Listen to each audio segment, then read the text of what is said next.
মনে করেন সরকার এই বিষয়ে যে নিট প্রশ্নপত্র ফাঁস হওয়া নিয়ে যে একটা উত্তাল পরিস্থিতি চলছে, আপনি কি মনে করছেন সরকার এই বিষয়ে যথাযথ পদক্ষেপ নিয়ে ফেলেছে বা নিচ্ছে? আমার এই বিষয়ে কোনো মতামত নেই, আমি এইসবের মধ্যে থাকতেও চাই না। আপনার? সরকার যথাযথ মতামত নিবে এবং সেটা সরকারের উপর ভরসা আছে। এবং কালকে রাত্রে আমরা যেটা দেখলাম সোনাম ওয়াংচুর সঙ্গে আমাদের যে বিজেপির কেন্দ্র মন্ত্রী বা যারা গিয়ে আর কি দেখা করেছে, এবং সেখানে সোনাম ওয়াংচুও তাদেরকে আশ্বস্ত করেছে যে হ্যাঁ সরকার সেটার ক্ষেত্রে পদক্ষেপ নিচ্ছে।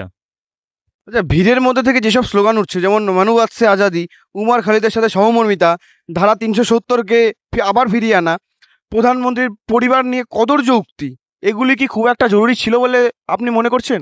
না, সেটা কোনোদিনই জরুরি না, কারণ আমরা সেই ভিড়ের মধ্যে আমরাও দেখেছি, আমরা নিজে ফোনের মধ্যে দেখেছি যে কোনো কিছু কিছু লোক এসে ইন্ডিয়ান আর্মির মা মা মাসি এক করে গালি দিচ্ছে।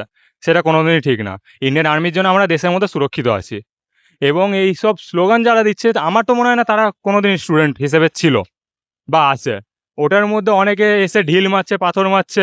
এবং আমরা এটাও দেখেছি যে সবার প্রথমে স্টুডেন্টরা প্রথমে যখন এটার নামটা কি যেন ছিল, সিজিবি প্রোটেস্টের মেন এটা মেন অভিজিৎ দীপকে যখন দেখলাম ট্রাকের উপর ওটা দাঁড়িয়ে আছে, এবং এবং তার সামনে একটা সিআরপিএফ এর একটা কে মারা হচ্ছে, এবং সেখানে যখন একটা তখন অভিজিৎ দীপকে মানা করলো, তার সত্ত্বেও ছেলেমেয়েরা তখন মারা শুরু করে, তারপর পুলিশের লাঠিচার্জটা শুরু করেছে।